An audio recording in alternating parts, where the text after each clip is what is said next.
Oke adik-adik, selamat pagi ya. Ketemu lagi dengan saya di bab konsep 03 untuk materi terakhir kimia di kelas 10 ya, yaitu tentang stoikiometri. Jadi kita hari ini akan membahas dua bab. Yang pertama penyelesaian untuk soal senyawa hidrat, lalu yang kedua adalah menentukan reaksi pembatas. Nah, langsung saja kita ke soal nomor 1. Nah, kalau adik-adik nanti menjumpai soal seperti ini, hidrat tembaga 2 sulfat, yang namanya hidrat itu artinya kristal yang dimana dia masih mengandung air, sehingga kalau hidrat tembaga 2 sulfat senyawanya CuSO4 tapi ada H2O nya, maka kita simbolnya adalah CuSO4X H2O. Kita nggak tahu H2O nya berapa. Kemudian dipanaskan, maka masanya berkurang sebanyak 36%. Nah, kalau kita memanaskan kristal, maka yang menguap adalah airnya. Nah, bagaimana rumus molekul hidrat tersebut? Itu pertanyaannya. Diketahui ArCu adalah 63,5, ArS adalah 32, kemudian ArO adalah 16, dan ArH adalah 1. Oke, adik-adik harus tahu bahwa persenyawaan itu bisa diumpamakan dalam bentuk persen. Contohnya, total semua senyawa adalah 100%. Maka kita bisa menganggap bahwa 36% itu sama dengan 36 gram, dengan menganggap 100%-nya adalah 100 gram. Nah, bagaimana penyelesaiannya kita lihat. Oke. Yang pertama, adik-adik harus tahu bahwa reaksinya adalah yang tadinya mengandung H2O, setelah dipanaskan maka H2O-nya lepas jadi seperti ini. Oke. Nah, sehingga adik-adik ingat lagi konsep Gay-Lussac ya, hukum dasar ilmu kimia, bahwa perbandingan mol itu sama dengan perbandingan koefisien. Nah, yang akan kita cari adalah perbandingan CuSO4 dan perbandingan H2O. Dari mana taunya? Dari perbandingan mol ya, betul sekali. Oke, yang pertama kita tadi udah tahu kalau gram H2O adalah 36%, yang artinya setara dengan 36 gram. Paham ya? Lalu CuSO4 berarti sisanya, karena dianggap 100%, yaitu 64% atau setara dengan 64 gram. Betul sekali. Nah, adik-adik cari MR dari masing-masing. MR H2O adalah 18, MR CuSO4 adalah 159,5. Oke, lalu adik-adik ketemu apa? Betul sekali, ketemu molnya. Sehingga mol dari H2O rumusnya adalah gram per MR, 36 per 18, hasilnya 2 mol. Begitupun untuk CuSO4, yaitu 64 dibagi MR nya 159,5, sehingga akan ketemu 0,4 mol.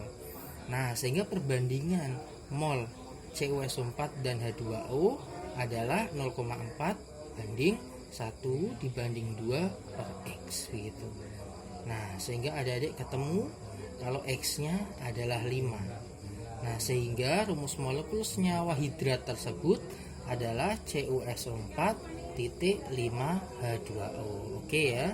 Nah, kita lanjut ke latihan yang kedua. Nah, ini tapi adik-adik kerjakan sendiri ya, karena tadi sudah dicontohin. Nah, oke, saya bacakan soalnya. Sebanyak 10 gram senyawa hidrat besi 2 sulfat. Nah, lagi-lagi karena dia hidrat maka ada X2O. Kita belum tahu X-nya berapa. Dipanaskan sehingga semua air kristalnya menguap. Massa zat padat yang tersisa adalah 5,47 gram. Ingat, ini massa zat padat, berarti sisanya dari 10 dikurangi 5,47 adalah air yang menguap. Nah, bagaimana rumus senyawa hidrat tersebut? Caranya sama seperti soal nomor 1 ya, dicoba sendiri ya. Oke, nanti kalau sudah dikasih tahu. Nah, kita lanjut ke soal nomor 3. Ya, ini soal di bab yang berbeda, yaitu ini menentukan reaksi pembatas. Apa sih pengertian reaksi pembatas itu? Reaksi pembatas itu adalah reaksi yang membatasi, atau dalam reaksi dia habis dulu. Kenapa habis duluan? Karena molnya lebih sedikit. Nah, soalnya begini. Sebanyak 6,4 gram gas metana CH4 ya, dibakar dengan 16 gram oksigen menurut persamaan reaksi.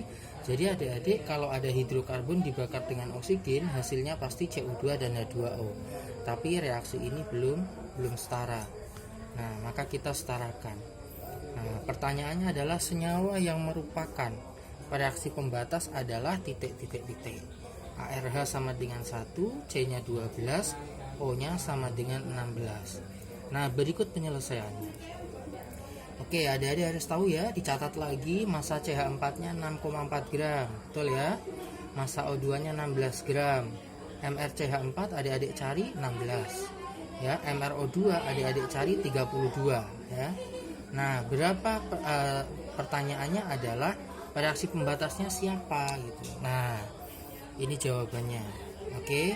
Yang pertama caranya adalah kita setarakan terlebih dahulu. Apa maksudnya menyetarakan?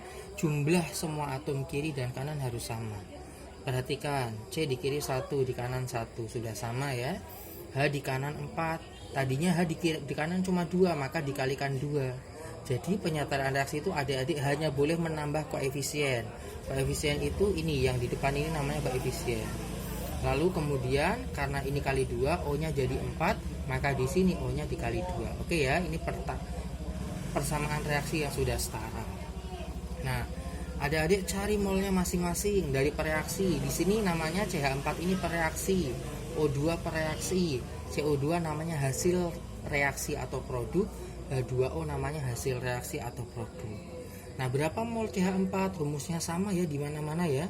Massa dibagi Mr, berarti 6,4 dibagi 16 berapa? Betul, 0,4 mol. Lalu mol O2 nya berapa?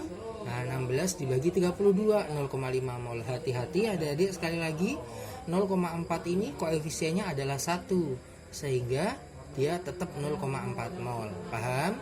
Oke ya. Nah, sedangkan 0,5 ini kelihatannya lebih banyak, tapi hati-hati, koefisien dari O2 jumlahnya 2. Maka harus dibagi 2 sehingga 0,25 mol. Kesimpulannya apa? Mol O2 lebih sedikit daripada mol CH4 untuk koefisien setiap 1. Nah, sehingga yang habis duluan nanti kalau bereaksi yang mana? Yang habis duluan yang sedikit, yaitu O2.